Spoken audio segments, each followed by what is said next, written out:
40.000 berarti meninggal tahun 71. Saya akan mudah diingat karena beliau meninggal itu setelah saya berangkat ke luar negeri tahun 71 ke Irak sama Gus Dur presidennya ya. Pas tahun 71. Jadi pertama kali saya ucapkan terima kasih. Ini acaranya Maulid Nabi dan Haul ini benar karena saya sering kali diundang ceramah, ternyata acaranya ini dalam rangka haul sesepuh kami Kiai Fulan dan Maulid Nabi. Jadi artinya ketika itu saya marah, niatnya mau pulang aja dah. Ini orang menghinakan Kanjeng Nabi. Tetapi saya pikir sebaiknya saya bicara, saya naik, lalu saya katakan kepada panitia, ini maksudnya acaranya haul apa Maulid Nabi? Kata panitia haul sekalian ngilas-ngilus Maulid Nabi. Jadi artinya Maulid Nabi gendong sama haulnya bapak tuanya. Berarti Nabi di bawah bapak tuanya. Ini kasus ini menyebabkan seorang warga negara Indonesia yang punya tabloid, namanya siapa? Arswendo, karena menaruh Kanjeng Nabi di bawah Napoleon Bonaparte, di penjaranya 4 tahun. Tabloidnya dibredel. Ternyata orang Islam sendiri juga masih banyak yang kurang menghormati Kanjeng Nabi. Ini berarti orang Sudi Mampir betul-betul sadar menghormati Kanjeng Nabi. Tepuk tangan dong. Artinya bahwa mudah-mudahan kami acara Maulid Nabi dan haul sehingga orang tua kita semuanya Kiai Bajuri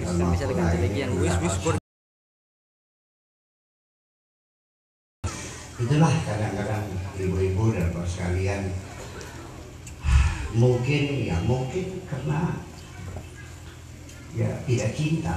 So, kalau orang cinta pasti akan melakukan yang terbaik, betul nggak? Itu satu. Kemudian saya ingin minta pada saudara-saudara saya untuk memanggil Kiai Bajuri yang sudah meninggal ini jangan almarhum ya, tapi al-maghfur. Ini apa ini? Oh ada ya, oke deh. Al-maghfur lah, karena orang Islam ini kalau sudah meninggal dunia titelnya itu berbeda. Ada yang disebut almarhum, ada kalau laki-laki marhum, kalau perempuan almarhumah.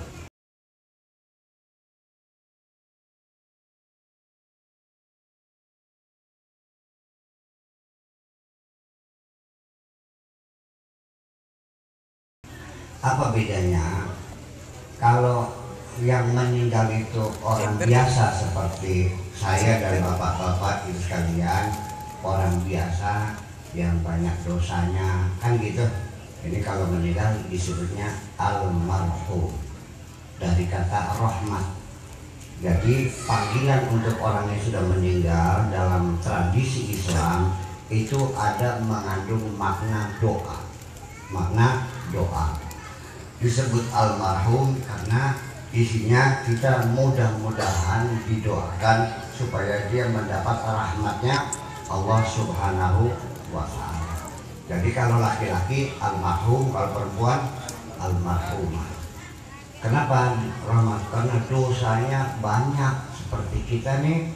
Jadi ketika mati anak cucu kita manggilnya almarhum karena sekaligus mendoakan mudah-mudahan mendapat rahmatnya Allah Subhanahu wa ta'ala. Tetapi kalau yang meninggal artis, seorang selebriti, ya kan gitu, seorang penyanyi, seorang seniman, yang telah meninggalkan kita. Karena kita merasa kehilangan yang dulu banyak yang menghibur setelah meninggal, seperti Jupe. Kalau Jupe itu ar-rahilah panggilnya. Tahu Jupe nggak? Ya, karena cover sofit ya. Panggilnya ar-rahilah. Nah kalau yang mati itu penyanyi yang suaranya serak-serak basah, ya biarkan badai berlalu, siapa tuh? Pak Edi siapa? Krisha, itu panggilnya ar-rahil gitu. Nah, Kiai Bajuri ini kita panggilnya al-maghfurlah. Isinya mendoakan semoga Allah memberi ampunan. Apa bedanya? Karena kalau kita duga yang meninggal itu dosanya sedikit, banyak kebaikannya, maka seperti Kiai Bajuri kita mendoakannya mudah-mudahan mendapat ampunan dari Allah. Dosanya sedikit, kebaikannya sangat banyak sekali. Yang sedikit ini mudah-mudahan diampuni oleh Allah. Kalau kita ini dosanya kebanyakan, kebaikannya sedikit, jadi bukan dari diampuni, mendapat rahmat saja gitu, supaya diampuni semua. Itu bedanya. Jadi mesti disadari bahwa panggilan-panggilan itu mengandung doa. Kalau di sini, kalau yang bahasa Jawa, kalau udah meninggal panggilnya apa? Jenate. Jenate itu artinya janatihi, artinya tidak ada dalam sorga. Jadi yang paling bagus mana? Ya jenate.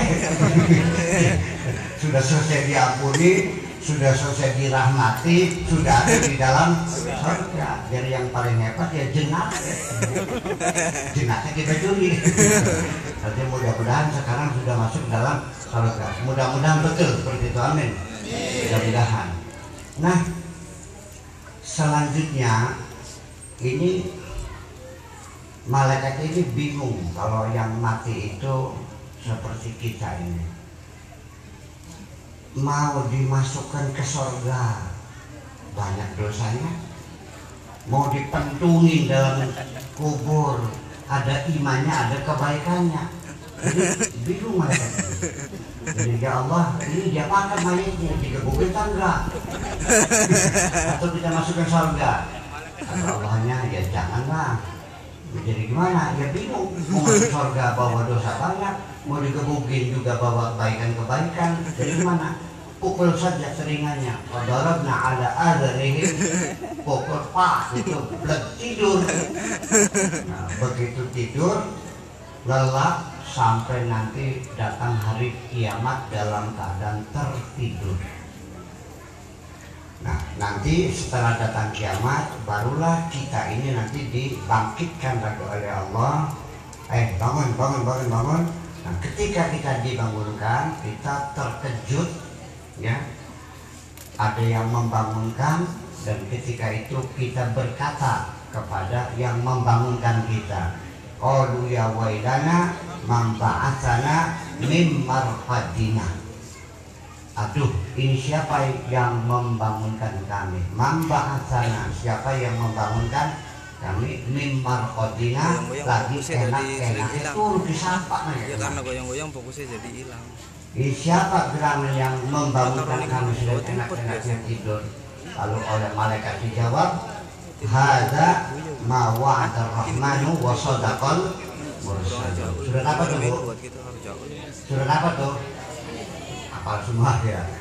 Nah, nanti di dalam membaca ayat ini ada tanda bacaan namanya sakta. Sakta itu kita suruh berhenti tapi jangan bernafas. Yaitu bacanya seperti ini. Ya wailana man ba'atsana min marqadina. Hadza ma wa'ada rahmanu wa sadaqal mursalun. Kenapa demikian? Karena yang berkata dua orang, yang satu yang berkata orang yang mayit dibangunkan mengatakan ya wailana man ba'atsana min marqadina. Nah, malaikat yang menjawab hadza ma wa'ada rahman. Jadi harus sakta. Kalau tidak berhenti nanti maknanya bisa berubah. Umpamanya Ya wailana ma ba'atsana min marqadina hadza. Nah, hadza nanti menjadi sifatnya marqadina. Nanti maknanya siapa yang membangunkan kami dari tidur ini. Nah lalu ma'wa'adur rahman, Allah tidak berjanji. Bayangkan, roba nggak? Roba, makanya harus sabar.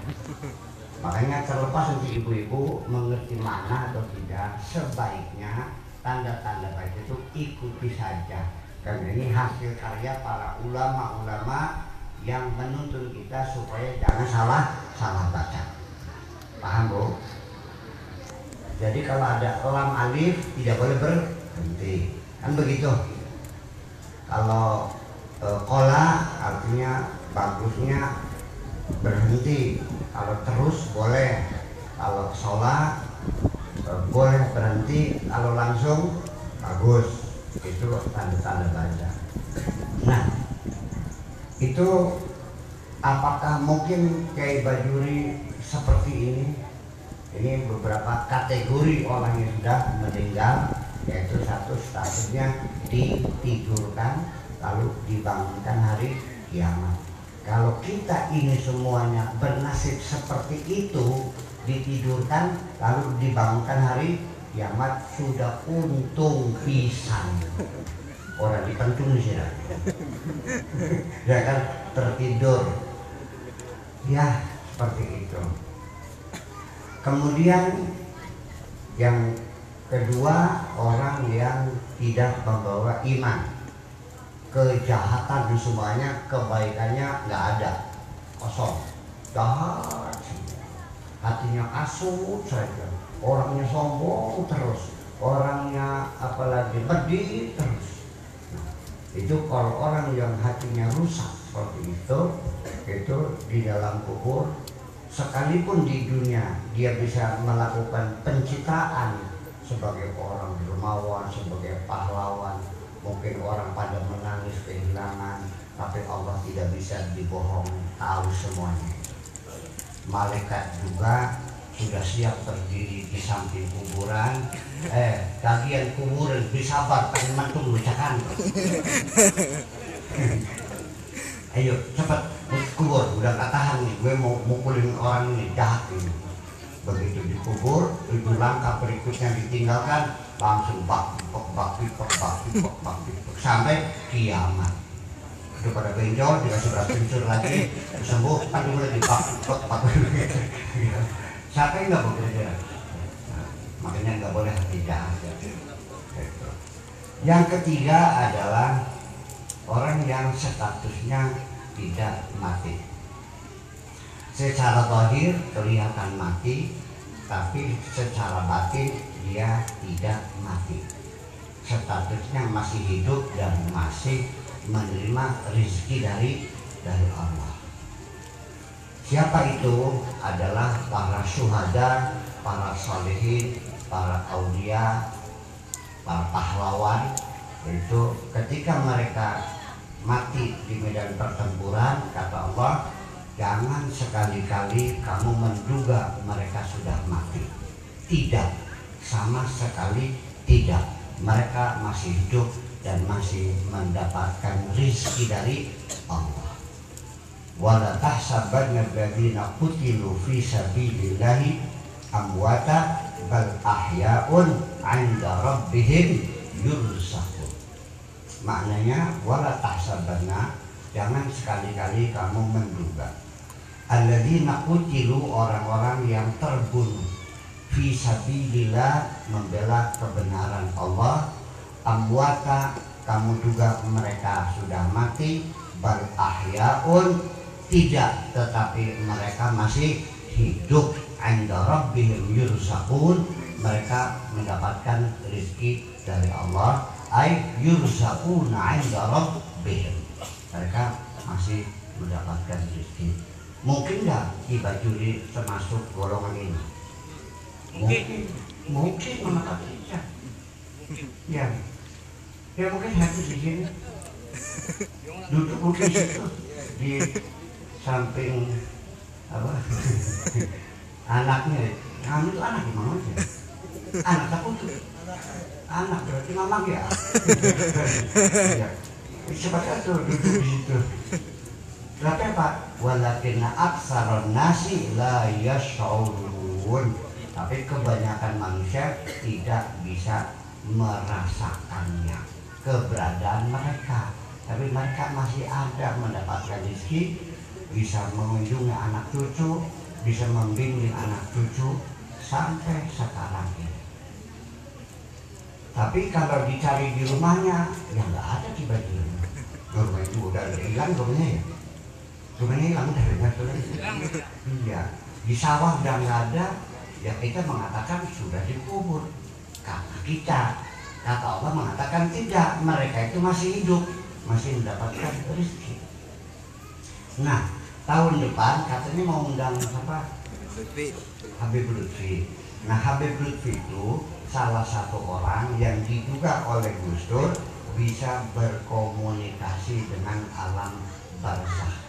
Makanya dulu waktu Gus Dur jadi presiden dan sebelumnya kalau mau ziarah kubur itu selalu mengajak Habib Lutfi kepada beliau untuk bertanya, Habib, ini makam bener nggak wali nih gitu.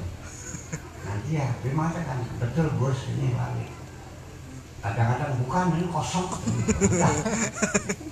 Orang kiri Fatihah nih orang. Kalau ya wali Allah didoakan di situ. Itu nanti apa namanya Habib Lutfi kalau di sini tolong nanya ya. Tolong hubungi kita juri gitu ya. Gimana pesan-pesan buat anak cucunya gitu. Jadi ini buktinya apa? Suatu ketika dulu ada orang kaya meninggal dunia dalam membela Allah. Zaman dulu belum ada bank, belum ada berangkas, jadi harta itu ditaruh di pendil, di guci, dan biasanya disembunyikan dikubur zaman dulu mah ya gitu. Nah, ketika meninggal dunia, anak cucunya mencari di mana itu harta kekayaannya, nggak ketemu. Digali-gali di sekitar rumah, nggak ada. Lalu akhirnya mereka mendengar ada seorang kiai yang ahli berkomunikasi dengan orang yang sudah meninggal. Mereka datang ke situ, dia ceritakan begitu. Lalu kiai itu bertanya namanya siapa, matinya kapan. Makanya tadi saya nanya meninggalnya bulan apa? Anaknya bulan bulan apa? Jam kira ya, itu kalau mengingat lagi. Nah, nanti di situ perlu karena bagaimanapun dalam master filingnya itu mesti jelas matinya tanggal berapa, ada daftarnya kok. Nah, kata dia itu mengatakan setelah itu oke, nanti tunggu 3 hari lagi kamu kesini. Ini testimoni dari keluarga almarhum. Setelah 3 hari datang lagi, si kiai mengatakan bapakmu itu menaruh hartanya di kamar tidur. Masuk kamar tidur, buka pintu 3 langkah, setelah itu belok kiri selangkah di situ. Langkahnya langkah sedang, jangan langkah panjang ya, langkah sedang. Digali ada di situ. Jadi dia tadi nanya gitu, Mahfurlah, kamu nyimpen hartanya di mana? Dikasih tahu dan betul ada. Kemudian ini juga ada kisah dari seorang perempuan di Bongas. Tahu Bongas? Apa tentang Bongas? Bokong nas.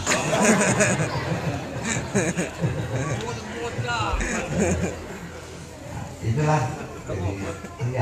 Jadi dia diceraikan oleh suaminya, anaknya 4, mau dagangan nggak punya modal, pinjam sana pinjam sini nggak ada yang ngasih, anaknya cangkemnya pada mangap KPK nggak tegur anaknya, ya kan? Jadi nggak ada jalan lain, gelang dijual habis buat makan, kalung dijual habis buat makan, anting dijual habis buat makan, jual apa lagi? Gendong sepak. Kebetulan itu mengatakan nanti kamu jemput nanti malam jam 2. Jam di Jakarta ya mungkin kayak hotel Alexis lah begitu. Orangnya cakep sih. Tahu Alexis nggak? Ya tahu, kampungan loh. Alexis terkenal loh. Yang sekarang dibubarkan oleh Anies Baswedan ya. Nah, dia sudah siap dengan pakaiannya, dengan bajunya, mau berangkat ke Jakarta. Ya, rambut sudah dicat merah, ya kan gitu. Roket cingkrang, rambutnya merayang, lambenya abang, dinago. Nah, ketika dia sedang duduk di amben, tiba-tiba bapak tuanya datang, yang dulu ditembak Belanda datang. Garmen mau kemana Neng? Mau ke Jakarta. Ngapain mau ke Jakarta? Buat ngasih makan anak-anak. Kalau jangan deh. Ngapain mau ke Jakarta dapat uang tapi kamu kena penyakit, apa enaknya? Jadi gimana kek? Udah batalin aja. Nanti kakek doakan dapat suami yang kaya raya gitu. Begitu dia tersadar, bapak tuanya ngilang, dia sedih, tasnya dibalang-balang akan dijaga kabel, kelambi mau disobek semuanya, banyak ya, rokok mininya tuh, hotpantnya mau digunting kabel kan. Udah nggak jadi, muncikari datang, bilang nggak jadi, pasang nggak jadi. Kenapa? Nggak jadi ya. Nggak lama, baru 2 minggu lah kira-kira, itu ada seorang duda misalnya meninggal. Sawahnya 40 hektar. Sudah beli 40 hektar. Ya, akhirnya nggak jadi, akhirnya bisa berumah tangga lagi dengan baik, kan begitu. Ya, suaminya bawa anak, ini bawa anak, tapi juga suaminya juga sayang sama anak-anaknya. Itu beberapa testimoni. Ya seperti itu, bahwa benar masih ada, masih membimbing. Jadi ya seperti itulah orang yang meninggal tapi oleh Allah mengatakan masih hidup, artinya masih di alam dunia ini, mungkin hanya beda dimensi, mungkin dalam gelombang, dalam frekuensi yang berbeda, tidak bersentuhan tapi masih ada. Oke. Mungkin nggak Ki Bajuri termasuk ini? Oke. Yang pertama ditidurkan mungkin, kita nggak tahu kan. Tapi kalau yang kedua nggak mungkin lah, ya. Mesti aku jadi pendukungnya orang. Ya, nanti testimoni saya saksikan, saya nyatakan nanti siapa Ki Bajuri. Nah yang keempat, ini ada orang yang begitu meninggal langsung dijemput, langsung masuk surga. Jadi konsekuensi dari keempat ini bahwa orang yang langsung masuk surga berarti sekarang ini surga sudah berpenghuni, surga sudah berpenduduk. Sekalipun banyak ulama mengatakan surga masih belum ada isinya, tapi ini Abdullah bin Ibnu Abbas, mufassir sahabi, ya, sahabat Nabi, yang mengatakan bahwa surga sudah berpenduduk. Siapa mereka? Adalah orang-orang khusus yang bisa masuk surga langsung. Jadi artinya dengan alasan kalau Allah sudah bikin surga sudah jadi, masa nganggur? Ngapain nganggur? Ya sudah ada isinya. Kenapa masuk langsung? Ya karena mereka ketika meninggal sudah tidak membawa dosa sedikit pun, tidak ada dosanya mulus. Nah kalau sudah mulus, nilainya 100 semua. Mau dites juga, mau diuji juga, nggak usah, sudah dinyatakan lulus. Nah ini siapa mereka ini? Ini orang-orang yang sudah mencapai tingkat nafsul mutmainnah. Bismillahirrahmanirrahim. Ya ayyatuhan nafsul mutmainnah, wahai jiwa yang tenang. Irja'i ila rabbiki radiyatan mardiyah. Pulanglah kepada Tuhanmu dengan senang hati, dan Allah juga suka kepada kamu. Radiyatan mardiyah. Kamu suka, Allah suka. Wadkhuli fi ibadi, dan masuklah ke dalam golongan hambaku. Wadkhuli jannati, dan silakan masuk surga. Mungkin kaki baju ini termasuk? Mungkin ditidurkan, mungkin juga dia masih hidup di sini, atau juga mungkin sekarang sudah ada di dalam surga. Sangat mungkin sekali. Nah, ibu-ibu pengen nggak kira-kira mati langsung surga? Pengen? Bisa enggak hidup ini nggak ada dosanya?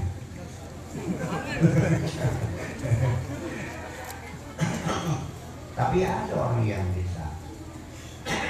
Makanya orang yang jiwa nafsu mutmainnah itu orang yang tidak ada dosanya, sudah mencapai nafsu mutmainnah, jiwa yang tenang. Tenang apa? Sudah tidak ada goncangan lagi, sudah tidak ada kegelisahan lagi, tidak ada kemarahan lagi, tidak ada kebencian lagi, tidak ada dendam lagi. Semuanya sudah damai. Melihat batu dengan berlian sama, melihat Syahrini dengan gitar sem sama.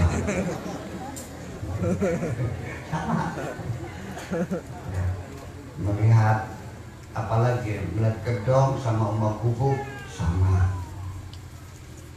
Banyak duit dengan tidak punya duit sama. Jadi ketika dapat duit banyak, ya alhamdulillah. Ketika dapat sedikit,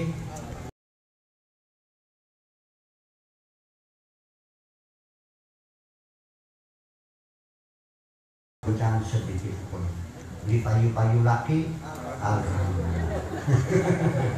Ketemu demenan, alhamdulillah. Ngejak kawin, alhamdulillah. Dua laki, lakinya demenan mandi. Lulus dulu. Lakinya demenan mandi. Oh, gitu sih. Jangan ayam dah. Kalau masih belum menerimakan segala keputusan Allah, maka jangan berharap kita bisa langsung masuk surga. Kenapa? Karena di hati kita masih ada pembangkangan. Ya, begini. Bukan hanya kita. Supaya nafsul mutmainnah ini, jiwa yang tenang ini seperti apa? Yang menjadi masalah, nafsu ini tidak bisa ditumpas dan tidak bisa mati.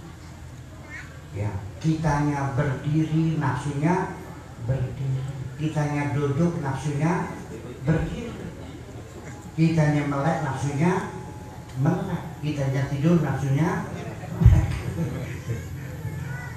Dan selalu nafsu itu ngerecokin kita siang dan malam, dan tidak pernah berhenti, terus menggoda. Itulah kata Nabi Yusuf, wa ma ubarri'u nafsi inna nafsa la ammaratun bisu. Aku tidak bisa membebaskan nafsu ini. Selalu saja nafsu itu ngajaknya nggak benar, selalu ngajak berbuat jahat terus. Itu kata Nabi Yusuf. Kita semua akan mengalaminya. Dan nafsu tidak akan mati kecuali kamu yang mati juga, baru dia mati. Jadi kalau pengen mati nafsu, jangan kayak diusir. Jadi kalau kamu ingin nafsunya mati, ya kamu mati aja dulu. Begitu kamu mati, nafsu mati, berarti bersama kamu juga. Kalau setan, kamunya mati, setannya nggak mati. Kalau nafsu kamunya mati, nafsunya mati juga. Selama nafsu itu kamu usir, dia akan datang lagi. Ditendang, balik lagi. Ditembok, tekaman. Datang lagi, ganti baju kuning. Tendang lagi, pakai baju hitam. Tendang lagi, dan tidak akan pernah selesai. Itu. Jadi bagaimana kita bisa tenang? Ya sulit.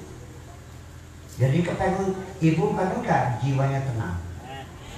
Bagaimana bisa menguasai nafsu?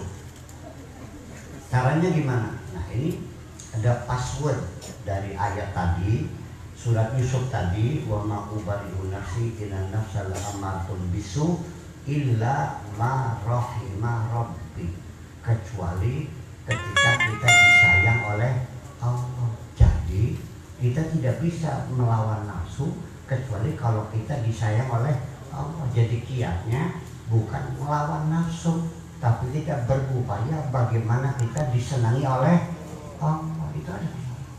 Kalau kita sudah disenangi oleh Allah, ya nanti Allah yang akan mengurangi volume nafsu itu. Maka nafsunya menjadi terkendali. Betul begitu. Jadi gimana caranya menguasai nafsu? Nggak usah menguasai, nggak usah mengalahkan.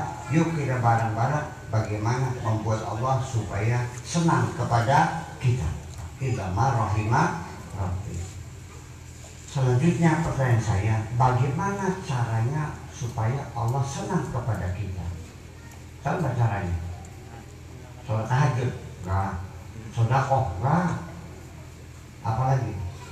Naik haji tiap bulan, tiap tahun? Enggak. Bukan itu yang buat Allah senang. Jadi begini, kalau kita ingin menyenangkan orang, sok bagaimana caranya? Ya, anak ini Ibu-ibu ingin menyenangkan saya, tahu nggak caranya? sobat Harus anak. tahu apa yang menjadi kesenangan saya, itu dong. Logis nggak?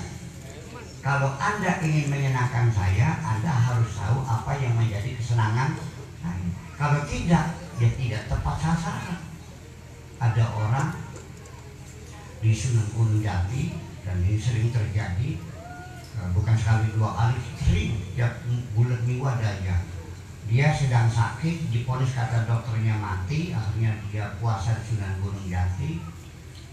Di dalam satu hari, satu malam dia mimpi suruh menemui Kiai Sakur Yasin di cadang pingkan.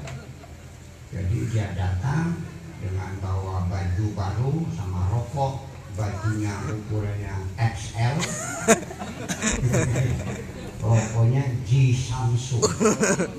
Padahal baju saya ukurannya apa? S. Iya, S-nya S Asia ya, bukan S Eropa. Kemudian rokoknya apa kesukaan saya? Surya. Udah garam? Surya, bukan G Samsung. Akhirnya baju nggak dipakai, G Samsung dasar rokok. Nah begitu juga kalau kita ingin menyenangkan Allah, ya harus tahu apa yang menjadi kesenangan Allah. Betul nggak begitu? Lalu pertanyaan berikutnya, silakan Ibu mikir sebentar, apa kira-kira yang paling disenangi oleh Allah? Jadi haji bukan, puasa enggak, sholat enggak, apalagi sedekah enggak. Apa yang paling disenangi Allah? Yang paling disenangi Allah itu adalah ketika kita siap menerima ketentuan Allah apapun dan kita selalu berterima kasih kepada Allah. Itu yang paling Allah senangi. Ditentukan apapun siap, disuruh apapun siap. Ya, seperti apa?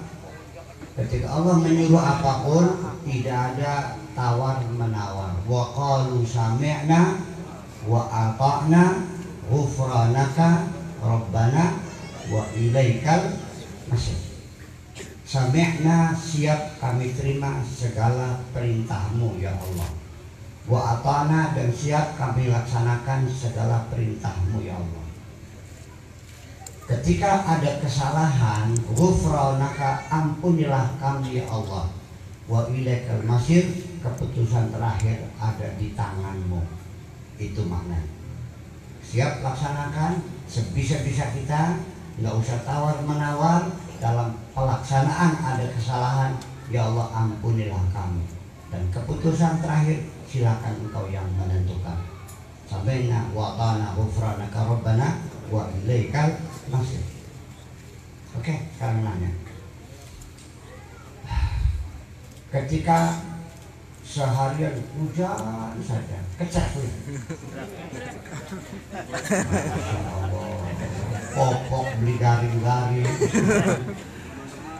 kali cukul maning, dodok ke angel, terus habis kecek tuh. Oke. Kata Allah, ya malaikat itu orang sudi mampir ngecerek kita baik. sombong ke hujan itu. Jadi gimana? Mereka nggak mau dikasih hujan. Jadi gimana? Udah tutup aja langitnya, mau dikasih hujan. Mangga siap ya Allah. Ditutup langit, udah nggak turun hujan. Sawah pada meretak kabeh. Sumur pada garing kabeh. Mau udan jadi bisa dorok, gue yakin garing langgapannya orang bisa cewek. Keceret kan itu. Jaket panas temen kayak neraka temen malaikat apa mana Gusti masih angker kecerek baru ini kamu udah mengamin kecerek hewan santet. Jadi gimana ya udah sekarang dikilir aja dah. Pagi hujan, sore tidak, siang hujan, malam tidak, entar hujan, entar tidak. Oke. Masih kecak kamu? Ini jaga lagi blok semua.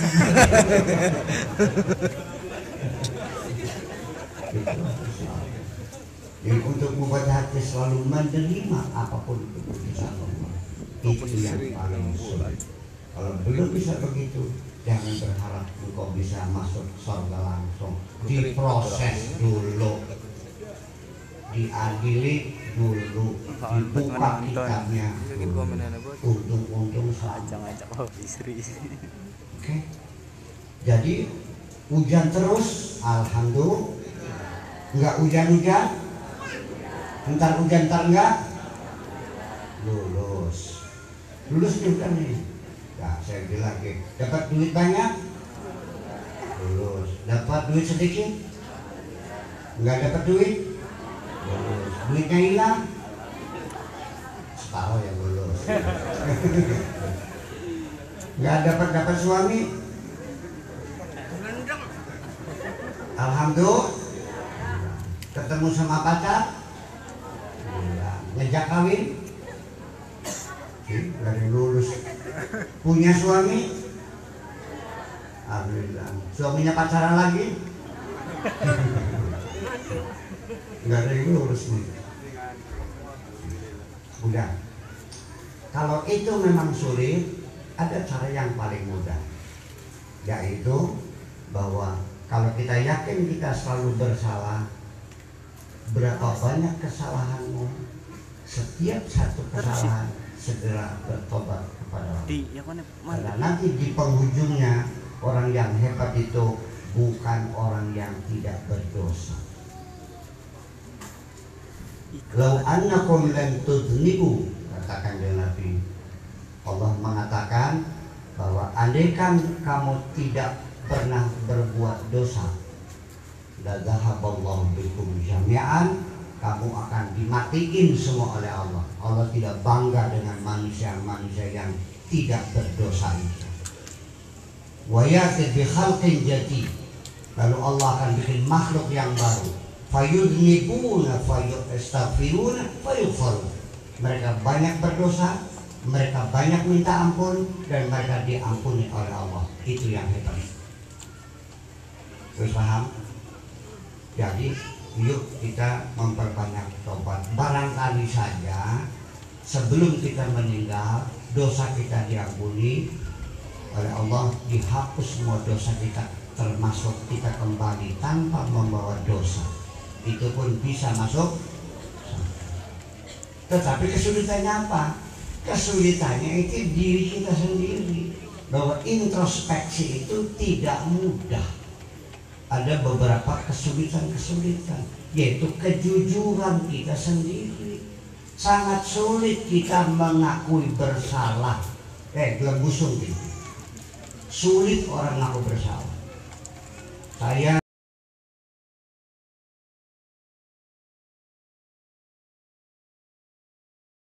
bener baik, sembahyang tak lakoni orang, jakat mantuk, kajipin bapak, masih bener baik. Nah itulah jiwa kita seperti itu, tidak pernah merasa bersalah. Dikasih tahu juga pura-pura terima kasih, malah tersinggung. Paham nggak? Dan saya ketika menegur orang bersalah, saya menggunakan etika sebagai bangsa Indonesia, tradisi ketimuran kita, menjunjung tinggi sopan santun tata krama. Mau negur orang saya bilang permisi dulu, punten dulu, mohon maaf dulu. Gara-gara ada imam baca Fatihahnya salah. Ya, maksudnya ya karena buju ya karena nasta'ini, dina nasta'ini kan nggak boleh baca nasta'inu, bukan nasta'ini. Saya bilang punten permisi angsa boten kula nggih mangka pripun punten nggih mangka. Sebelum saya menegur saya sanjung dulu suaranya enak. Kan begitu, lagunya enak, makhorijnya enak, supaya jangan merasa tertekan dengan teguran saya ini. Sudah saya sanjung, saya katakan tadi itu sebenarnya bukan nasta'ini, tapi nasta'inu di Nasrani. Apa yang terjadi? Bener juga, gobrak meja, kiranya pondok tidak tahu. Nah imam ini nggak tahu saya bibitnya imam. Itu hoki kan gitu. Sebuah forum komunikasi imam itu dia nggak tahu karena setiap penataran nggak pernah ikut. Terus bayangkan dengan halus saja orang sudah tersinggung. Apalagi menegur orang dengan mata melotot, dengan bertolak pinggang, kafir, bid'ah, musyrik, neraka, pakai etika dong. Paham? Punten dong tersinggung. Apa mana datang seperti jagoan bertolak pinggang. Ini bid'ah, Nabi tidak melakukan. Gimana? Ya Allah ya Rabbi, pakai etika dong. Dikanya di beli makanan bu. Dikanya di beli makanan. Bulan datang enggak ya? Bakal di Silawang sih. Mana di narak mana? Ini karena mau boro-boro punten. Wong sembahyang di langkai dah serendap apa nih karena? Ayo, iya enggak? Betul enggak? Enggak ada punten sama. Ya begitulah tradisinya. Jadi turun kita orang Indonesia pakai tradisi Indonesia punten dulu. Tapi kita kan berkewajiban moral.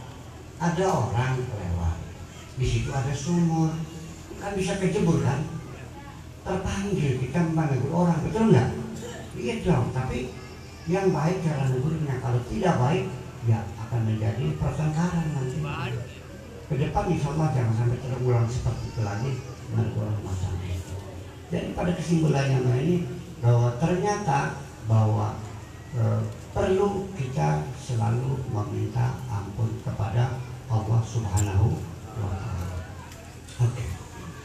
Nabi Muhammad ini orang yang dijamin oleh Allah tidak berdosa, betul? Bapak-bapak, ibu-ibu yakin Nabi tidak berdosa? Yakin. Nabi boleh nggak merasa berdosa? Nabi boleh nggak merasa berdosa? Boleh. Malah justru Nabi Muhammad itu orang yang selalu merasa berdosa, tidak pernah merasa benar. Bayangkan, sedangkan kita yang tidak dijamin benar, ngerasanya benar terus. Makanya hati-hati kalau ibu-ibu pengen belajar benar, syaratnya satu, jangan pernah ngerasa benar. Siapapun yang ngerasa benar itu sudah tidak benar. Apalagi ngerasa paling benar sendiri, yaitu satuan yang paling tidak benar sendiri. Kenapa demikian? Orang yang merasa paling benar sendiri itu selalu menyalah-nyalahkan orang lain, berpotensi untuk bertengkar dengan siapapun, dan di penghujungnya merasa dapat mandat dari Tuhan, memaksa orang lain harus benar seperti dirinya sendiri, sambil bawa pentungan, sambil takbir Allahu Akbar. Terjadi nggak? Jadi amit-amit bakal pengen bener, elok merasa bener. Kanjeng Nabi itu orang bener, tapi dia ngerasa selalu bersalah dan selalu minta ampun, sehingga saya semakin yakin bahwa Kanjeng Nabi orang bener. Dengarkan kata Nabi, ya ayuhan nas tubu ilallah fil yaumi mi'ata marrah. Wahai Nabi, wahai manusia, bertobatlah kepada Allah. Fa inni atubu ilallah fil yaumi mi'ata marrah. Karena aku ini setiap hari bertobat kepada Allah 100 kali tobatnya. Ibu-ibu berapa kali tobatnya sehari, Bu? Ada 50 kali. Bapak-bapak bertobat ada 100 kali sehari. 5. Oke. Lalu kita bertanya lagi, Nabi sih salahnya apa? Tiap hari dikawal-kawal malaikat Jibril kok.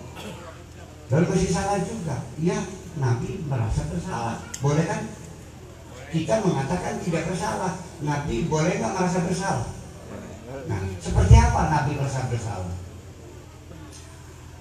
Suatu hari ada orang buta datang menghadap Kanjeng Nabi.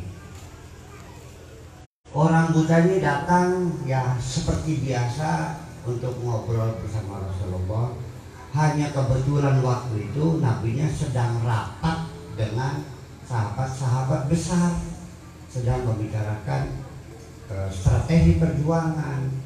Pikir Nabi orang buta kan ngobrol nganggur, mungkin agak sedikit kurang suka, maksudnya merasa terganggu kedatangan orang buta itu, merasa terganggu.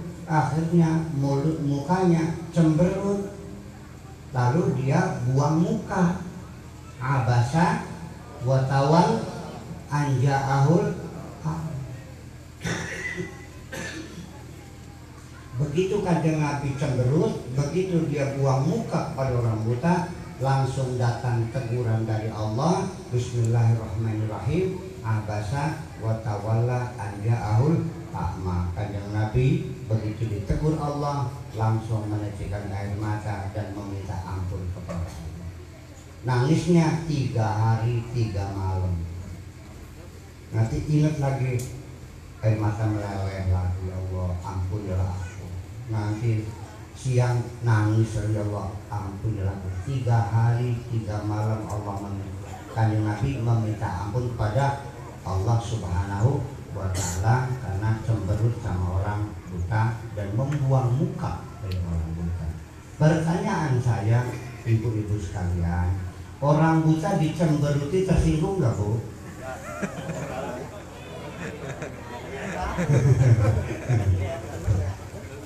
Mang Amin, wong picak di plengosi nyawat gede. Sebabnya apa? Karena bayang. Artinya bahwa realitanya Kanjeng Nabi tidak pernah menyakiti hati orang kok. Betul nggak? Orang buta tersinggung nggak dicemberutin? Sebabnya apa? Jadi Nabi menyakiti hati orang nggak? Ya enggak dong. Kok bertobat? Nah, itulah persoalannya. Bahwa Kanjeng Nabi punya sensitivitas yang tidak sama seperti itu. Sekecil apapun ada perubahan rasa orang lain, dan sedikit apapun ada penyelewengan di hatinya, cepat dia minta berampun, minta bertobat kepada Allah Subhanahu wa Ta'ala. Jadi yang menyebabkan Nabi meminta ampun kepada Allah bukan karena menyakiti hati orang buta, tetapi karena dia tidak menghormati orang buta. Paham? Paham, Pak?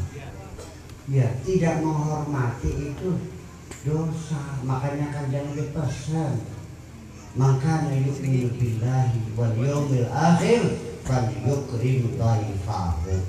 Kalau engkau beriman kepada Allah dan hari kiamat, maka hormatilah tamumu itu. Paham? Yang sudah mana kamu ya buka lama separuh kalesan. Ya balik mana kamu yang berkiam segala kita. Buka lama separuh kayak berkiam.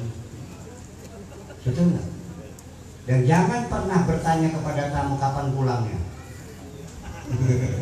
Iya, iya. Kapan balik ya? Iya. Kamu itu seseorang yang sangat sensitif. Dia merasa tidak sedang di dalam rumahnya. Dia merasa sedang lagi numpang di rumah orang lain. Sedikit saja kita kurang ramah tamah, kamu tersinggung. Percaya nggak? Iya. Kita nggak nanya dari mana, datang dari berangkatnya jam berapa, naik apa, bersama siapa. Itu perlu, sekalipun tidak penting, tapi perlu untuk menunjukkan bahwa kita gembira, kita hangat menerima kedatangan seorang tamu. Paham Bu? Itu penting sekali. Nah, jadi begitulah kira-kira bahwa apa yang kita inginkan. Jadi ini mah sekalian bertanya, Kyai Bajuri itu kategorinya apa, termasuk orang yang ditidurkan nanti dibangunkan di hari kiamat, atau Kyai Bajuri itu termasuk orang yang masih hidup bersama kita, atau mungkin sudah masuk surga? Sok tebak-tebakan kira-kira dulu. Apa cara yang Ya Allah ya Rabbi. Ya. Saya tapi kayak saya nomor ketiga nih, saya menduga. Saya merasakan Kyai Bajuri masih hadir di sini. Nah, mana buktinya? Bahwa buktinya saja, buktinya sampai hari ini masih banyak orang bercerita tentang Kyai Bajuri. Masih ada ke wong anda Kyai Bajuri nih Bang Pak Uamin. Si Bajuri iya betul nggak? Nah ini bukti. Berarti hidup mana sama anaknya? Hidup apa aja? Orang banyak mengenalnya sampai sekarang. Akan tetapi setelah ini kecewa mangga, cuman kurang pas. Kebanyakan orang bercerita tentang Kyai Bajuri itu bukan keilmuannya, tapi kesaktiannya. Ini kurang pas sebetulnya. Sebab saya menyaksikan sendiri, saya datang ke sini, rumahnya masih pagar ya, bawahnya pakai bata geblang, mejanya meja besar itu ya, meja besar panjang begini, kemudian kursinya enggak pakai bangku panjang, ya. Dan ketika dia berdoa hanya satu doa, Allahumma sakhir wa mayyit, itu awal doanya. Dan ini cirinya orang kalau doanya istiqomah itu saja. Biasanya wong jujur bakal sing doanya ngampar-ngampar bukan lah. Apa mana doanya sampai setengah jam. Doa al-qasar, doa kunut, nur kedua kali kau bukan. Amin. Amin amin amin. Sampai tangan ditaruh di selutut masih amin amin. Doa kunut, doa al-qasar, doa nur buat sugar di batas ngebul kan. Iya, singkat padat, to the point. Itu salah satunya. Dan saya menyaksikan sendiri keilmuan Kyai Bajuri. Kenapa orang lain tidak bisa evaluasi, tidak bisa apresiasi terhadap keilmuan Kyai Bajuri? Harap dimaklumi karena masyarakat kita masih bodoh banget. Masih banyak orang buta huruf.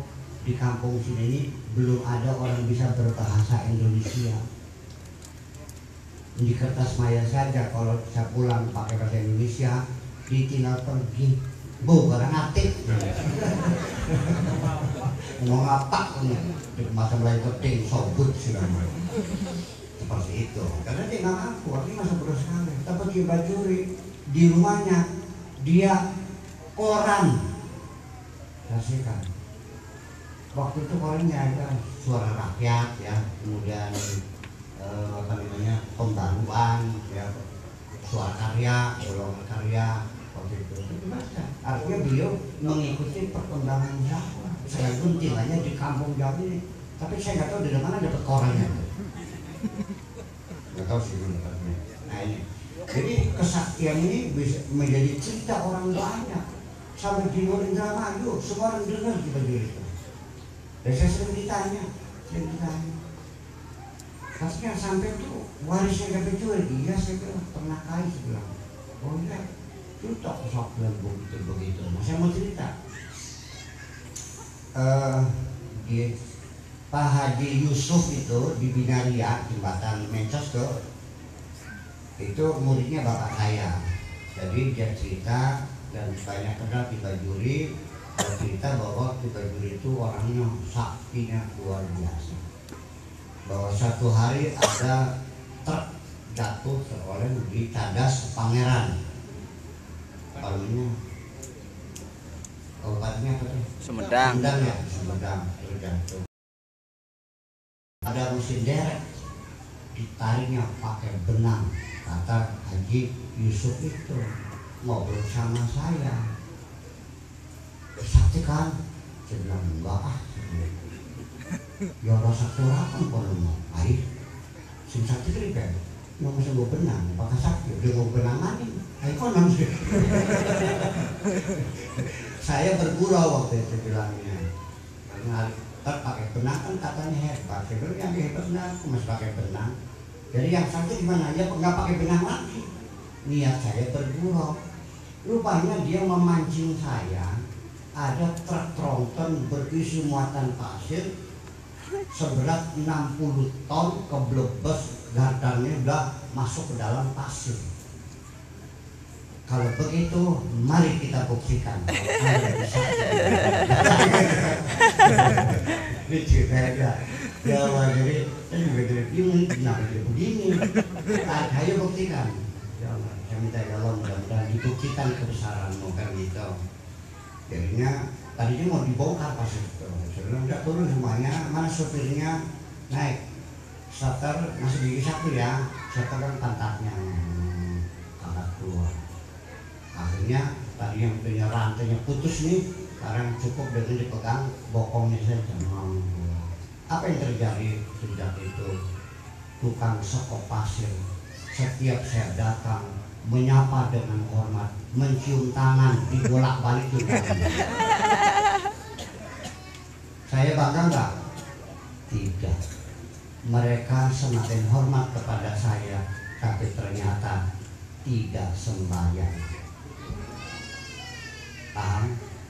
Ternyata akhirnya untuk merubah manusia tidak usah pakai kesaktian. Betul nggak? Yang merubah manusia adalah pendidikan. Nah, mulai itulah, sejak itulah saya sudah kapok, tidak sulap-sulapan lagi. Lebih efektif kita bikin pesantren, kita didik anak-anak kita. Dan itu tidak satu hari, berpuluh tahun baru manusia bisa berubah. Itu saya kira. Ini pelajaran penting dan terinspirasi dari Kiai Bajuri juga. Dia masih hidup karena dia bisa memberikan inspirasi kepada saya. Berarti masih hidup kan? Nyatanya kan gitu. Ternyata Kiai Bajuri dengan ilmu yang begitu tingginya, dan saya tahu persis. Saya cerita, waktu datang itu ada tamu juga menanya masail gitu. Masalah batal wudu waktu itu Kiai Bajuri menjelaskan, kata menurut Imam Syafi'i kalau laki perempuan senggolan itu batal. Kalau Imam Maliki itu tidak batal. Kalau Imam Hambali kalau sentuhannya ada syahwatnya, anak derdek batal.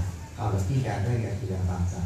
Tetapi itu semuanya dalilnya sama. Firman Tuhan juga, aula mastumun nisa. Kenapa Imam Syafi'i mengatakan batal? Karena menurut Imam Syafi'i wazan mufa'ala, sekalipun wazan mufa'ala yabqa ala makna sulasi mujarrad, tetap maknanya lamasa, bukan mulamasa. Dan asalnya itu tanpa alin-alin batal. Kata Imam Maliki, lamasum itu wazannya mufa'ala, artinya saling kenek-kenekan, saling pegang-pegangan, rogo-rogoan, remet-remetan, itu yang batal. Kata Ahmad bin Hanbal, itu Nabi pernah mencium istrinya kalau wudu lagi, lalu Nabi pernah mencium istrinya langsung sholat. Berarti ada dua kualitas sholat yang berbeda, ada dua kualitas mencium yang berbeda.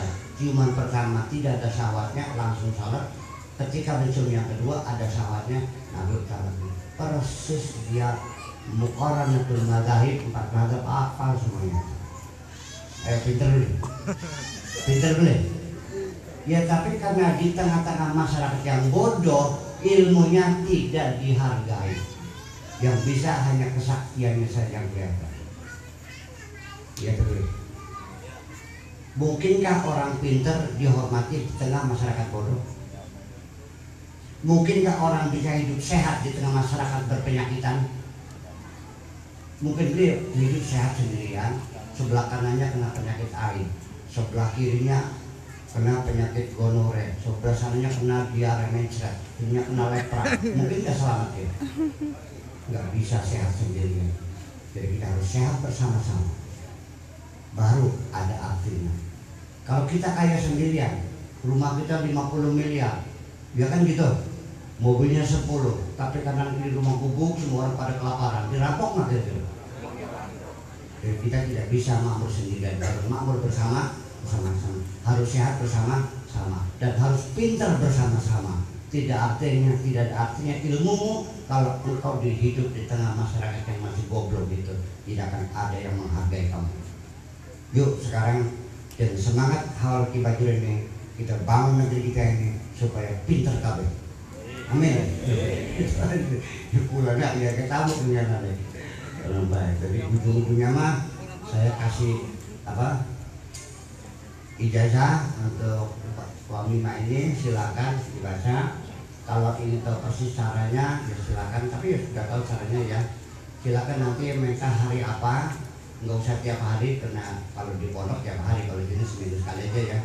Sok nanti hari apa, nanti kita resmikan bersama, saya hadir, minta waktu ya, kita mulai bersama-sama kepada masyarakat. Wamima itu isinya adalah doa kita minta supaya lancar rezeki, nggak macam-macam, hanya minta lancar rezeki. Terus paham? Minta lancar rezeki. Minta kaya dulu enggak, ya minta cukup sajalah. Ya beli mobil cukup, berkawin cukup, pengen di rumah cukup, buat naik haji kita minta cukup aja. Istilahnya Wamima. Nah itu, jadi mudah-mudahan cuma dikabul. Nah Kibajuri ini orangnya kulitnya merah, gagah orangnya, hampir mirip-mirip dengan Abuya Dimyati di Banten. Sama orangnya gagah. Tapi pun anak itu lebih sakit. Orang ganteng gitu. Kayak bapak ganteng bener. Seperti kulit Belanda lah merah begitu. Bulu halusnya juga agak seperti keperak-perakan begitu. Jadi banyak para ulama solehin yang memang secara fisik dibuat berbeda dengan yang lain. Ya, gitu. Makanya jadi saya kira hal ini menjadi momentum bagi kita untuk mengambil keteladanan dari ulama dari sini, dan saya ingin mengatakan dugaan saya ini, maksudnya dugaan saya Kibajuri masih hidup dan masih memberikan inspirasi kepada anak cucu. Itu aja. Mohon maaf di rumah banyak tamu, saya langsung permisi pulang. Dan saya doakan semua bapak semuanya lancar rezeki kami. Makannya lahap, hidupnya lahap, rezekinya lancar, badannya sehat, anaknya lucu-lucu, istrinya, suaminya sayang semuanya. Amin ya rabbal alamin. Bismillahirrahmanirrahim. Rabbana auzi'na an nashkura ni'mataka allati an'amta 'alaina wa 'ala walidayna wa 'ala a'mal shalihin wa adkhilna bi rahmatika fi ibadika shalihin. Rabbana atina fid dunya hasanah wa fil akhirati hasanah wa qina adzabannar. Wa sallallahu ala sayyidina Muhammadin wa ala alihi wa sahbihi ajma'in. Subhana rabbika rabbil izzati amma yasifun wa salamun alal mursalin walhamdulillahi rabbil alamin. Assalamualaikum warahmatullahi wabarakatuh.